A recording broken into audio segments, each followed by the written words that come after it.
Gun control advocates in Oregon are once again pushing for a ridiculous new law that would legally require that any gun that isn't currently being carried on one's person remain in a locked box, or else the gun must have a trigger or cable lock. If a gun is not stored in the manner described and later stolen and used to injure a person or property within 4 years, the gun owner is then held liable for that injury.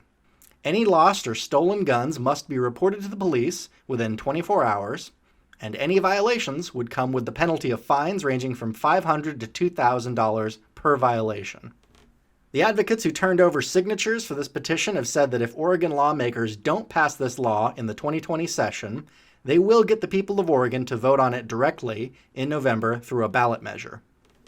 They have legislators on board and assurances from House Speaker Tina Kotek, Democrat of Portland, that it will be a priority, but uncertainty remains because of the Senate, and that the fact that they only have 35 days in the legislative short session to pass bills next year. This and 8 other insanely restrictive proposed gun control laws were not passed in 2019.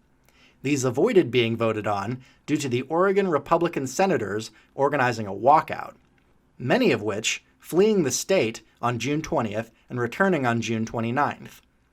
They returned only after Governor Brown brokered a deal in which Democrats dropped legislation on gun control and children's vaccination requirements, upsetting backers of those measures and leaving gun control proponents and those concerned about disease outbreaks feeling betrayed. If you're interested in those proposed 9 laws and how daffy they were, check out my videos, 9 New Gun Control Bills, Oregon 2019, and Oregon Senate Bill 501 is bullshit. I've left links for those at the end of this video. Henry Wessinger, president of State of Safety Action, said a statewide poll the group conducted found that 65% of Oregon voters supported the gun lock measure in 2018. He also said that 75% of gun owners already used safe storage procedures. The group's State of Safety Action submitted 2,000 signatures to the Oregon Secretary of State to sponsor this legislation, which supporters are calling the Cindy Ewell and Steve Forsyth Act. Jenna Ewell, a chief petitioner of the measure, lost her mother in the Clackamas Mall shooting. She says she believes stricter gun storage laws could save lives because guns stored unsafely, quote, pose an imminent danger. Paul Kemp, whose brother-in-law was one of the 3 killed during the 2012 Clackamas Town Center mall shooting, is also a chief petitioner. Kemp's brother-in-law was killed by the same gunman who had stolen an AR-15 from one of his acquaintances. The Clackamas Town Center gunman also seriously wounded a 3rd person before killing himself. Now, what you're unlikely to hear about that story is that mass shooting was stopped by a good guy with a gun.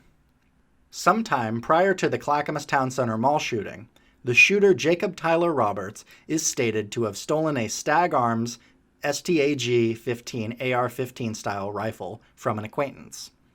Immediately before the shooting, he visited a friend who lived 2 miles away from the Clackamas Town Center, smoked marijuana with him, and claimed that he was moving to Hawaii.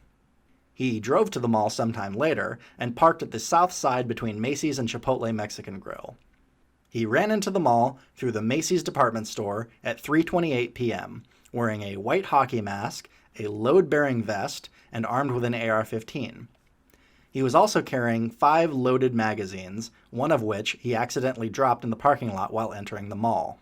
Roberts legally bought 4 additional standard capacity 30-round magazines and the ammunitions to fill them at 3 local stores including Walmart, The Gun Broker, and Wholesale Sports Outdoor Outfitters. When he stole the unsecured AR-15 from his friend, it was loaded with a standard capacity 30-round ammunition magazine. Standing in a large atrium, Roberts first opened fire at the mall's food court that was across from him at his left. The first person shot was 54-year-old shopper Cindy Ann Ewell, a hospice nurse and mother of 2 who was shot in the back. She died despite efforts of bystanders to treat her wounds. 15-year-old Christina Shevchenko, who was walking through the mall with her friend to reach the Town Center Max station, was the second person to be shot. She received a bullet to the chest, but she survived and made it out of the mall, where she was treated for the gunshot wound. The final victim was 46-year-old father of two and youth sports coach Steve Forsyth, who was sitting by a rented kiosk and talking with his father on his cell phone when he was shot in the head and killed. At this point, hundreds of people fled the mall after hearing gunshots, but many remained inside and dashed to cover. Roberts headed further towards the food court, firing at 16-year-old employee Alina Pavlenko, who was over 100 feet away but missed. He also dropped 3 other magazines in his possession. He then turned back and headed towards the JCPenney store. Nick Melly was an off-duty security guard who was shopping at the Clackamas Town Center mall when he heard several shots, then saw the shooter, Jacob Tyler Roberts, running towards him with his stolen semi-automatic rifle. Melly, who holds a concealed carry permit and who told police later that he, quote, always carries, drew his handgun but didn't fire. By all accounts, Melly acted bravely and responsibly, protecting his family and the other shoppers, and provided helpful information to the police in the heat of their chase. Although Clackamas Town Center rules forbid firearms, carrying a weapon into the mall is not illegal as long as the handgun owner has a concealed weapons permit.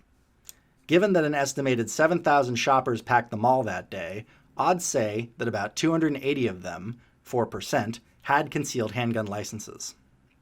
On December 12th, Melly told police that he had taken position behind a pillar near Morgan Jewelers and saw Roberts running past Charlotte Russ's clothing store. He said he then drew his gun, aimed at Roberts, but didn't fire because, quote, I did not want to miss him and then him start shooting again. He also said he was afraid of hitting bystanders in Charlotte Russe. Roberts' rifle jammed at about the same time. Melly told police that Roberts looked at him and saw that he was in Melly's sights before Roberts ran off. Roberts then ran into a back storage corridor where he encountered employee Roxanne Kim, who had returned from recycling boxes and therefore hadn't heard the gunfire. Roberts pointed his rifle at him, but he didn't shoot him, instead running down a flight of stairs onto a lower floor. There he committed suicide at 3:50 p.m. Melly said, quote, I'm not beating myself up for not shooting him, but I know that after he saw me, I think the last shot he fired was the one he used on himself. The would-be mass shooter Jacob Tyler Roberts lived in the Lentz neighborhood in southeast Portland. Raised by his aunt, Roberts' biological mother died at the time of his birth, and he had never met his father. He attended Milwaukee High School in Milwaukee, Oregon for the first 3 years and later transferred during his senior year to Oregon City High School in Oregon City, Oregon, graduating in 2008. He attended Clackamas Community College in 2009. 2 years prior to the shooting, Roberts worked at a gyro restaurant in downtown Portland. Roberts lived with a few roommates in a house 10 minutes away from the shopping center. He had plans of joining the United States Marine Corps, but he abandoned these dreams after a bicycle accident that broke his foot. Prior to the shooting, he had broken up with his girlfriend, sold his belongings, resigned from his job, and alleged that he was planning to move to Hawaii. Robert's ex-girlfriend, Hannah Patricia Sandsberg, said that in recent weeks, he had even purchased a ticket. She now wonders if he was really planning to move. Quote, he was supposed to catch a flight Saturday and I texted him, and I asked how his flight went and he told me, oh, I got drunk and didn't make the flight. And then this happens? Roberts, who attended Clackamas Community College, posted a picture of himself on his Facebook page firing a gun at a target. His Facebook photo showed graffiti in which the words "Follow Your Dreams" were painted over with the word "Cancelled." Sandsberg said the pair had dated for nearly a year, but had broken up over the summer. Throughout their relationship, she had never seen him act violently or get angry. So let's speculate about this proposed new gun lock law and whether or not it would have saved anyone in this instance. Roberts stole the AR-15 from an acquaintance of his.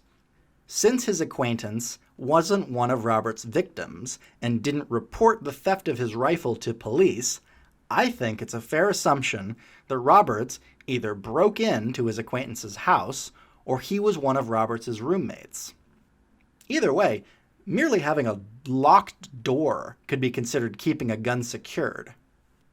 Destroying a trigger lock or a gun lock or smashing a locked gun case typically isn't going to be harder than breaking down a door and will be much more immediately obvious to the person whose gun was stolen what happened.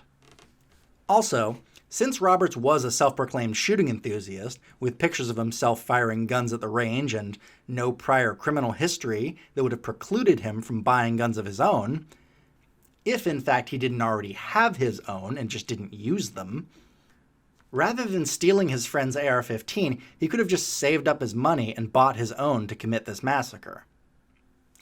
And if an AR-15 was too expensive, there's plenty of cheaper semi-automatic pistols you could have purchased that would have been just as effective in terms of death toll.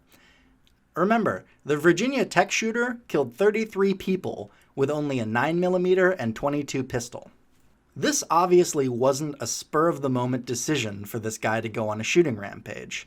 He had bought extra AR-15 magazines, a vest, and a hockey mask. Just having his acquaintance's gun around didn't get him to say, "Fuck it," and throw his life away impulsively. It seems that he had every intention of killing as many people as he could for quite a while leading up to this shooting. So let's talk about other gun crimes in Oregon so far in 2019 and see how many of these might conceivably be stopped by this new gun lock law. There's been only one mass shooting in Oregon this year, where 5 people were shot at a warehouse party in Portland on May 19th. 2 men started shooting at each other, no one was killed, and the shooters appear to still be at large. Because you don't need to keep your gun locked up when it's on your person, obviously that doesn't apply to the gun lock law. 7 teenagers and 2 small children were killed with guns so far this year. It is totally possible that there could have been instances of children getting hold of their parents' unsecured guns. More likely, though, that's just not the case. They were just murdered. 8 home invasions with guns and 8 non-police defensive use shootings have been reported. In this case, having legislation that guns be more difficult to access at a moment's notice might get more people killed. The defensive use shootings surely include some shopkeepers with guns under the counter in case of robbery or assaults. 4 police officers have been injured by guns, none have been killed.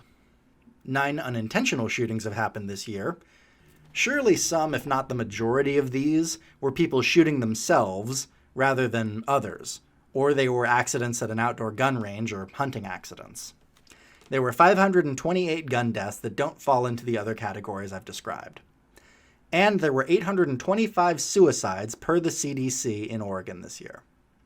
This number is for the total number of suicides, not just gun-related suicides.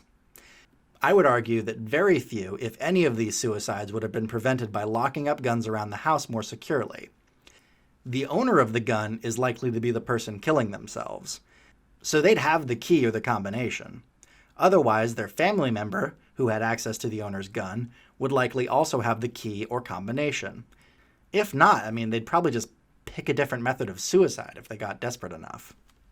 So the total number of gun deaths in Oregon this year that I would say could conceivably be reduced by this gun lock law would be some tiny fraction of 546 cases.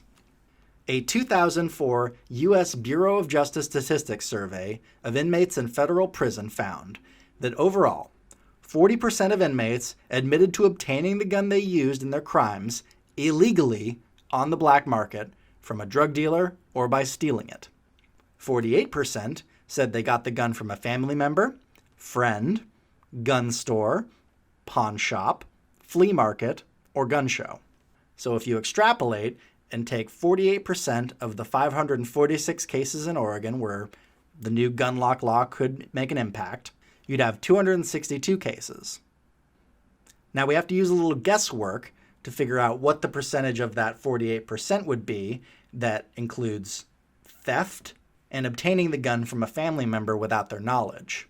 I'd put that percentage below 5%, and that's me being generous. But if we assume 5%, that would be only 13 lives that could conceivably be saved by this gun lock law in Oregon per year. And I am applying the most generous statistical assumptions I can find. Remember, there were also the 8 non-police defensive use shootings in Oregon this year, which means 8 people saved not only their lives, but possibly the lives of their friends, families, and surrounding innocent civilians. And here are some much less generous statistics of the percentage of illegally obtained guns used in the commission of crimes. Researchers at the University of Pittsburgh teamed up with the Pittsburgh Police Department in 2016 to look at almost 900 firearms recovered from crime scenes in 2008. They found the criminals connected to these firearms did not legally possess them in 80% of cases. A study from the University of Chicago looked at 99 inmates in the Cook County Jail in Chicago in 2015 and found that only 3% of inmates who used a gun bought it at a gun store. Years ago, when I lived in California, my apartment was broken into when I was out. My wife and I have had our vehicles broken into and burgled multiple times in Portland. And my uncle and his girlfriend were murdered in their home by a home invader. So needless to say, if this absurd gun lock law somehow got passed, I'd rather pay a $2,000 fine if the police somehow got into my house and found my bedside pistol unlocked than lose my life and the life of my wife because it took me an extra few critical seconds to remember my gun lock combination when I'm woken up in the middle of the night by someone in my house who wants to do me harm. That is the easiest $2,000 I will ever spend. Ask yourself, what price would you put on your family's safety? Who knows what evil lurks in the hearts of men? The Shadow knows. Hi guys, Media Shadow here. I'm trying to grow the channel and hopefully get more than one video out a week. So if you like what you've seen, please give me a like, subscribe, share, or drop me some coin on Patreon. I've left a link in the description of the video. Thanks! That was a good one.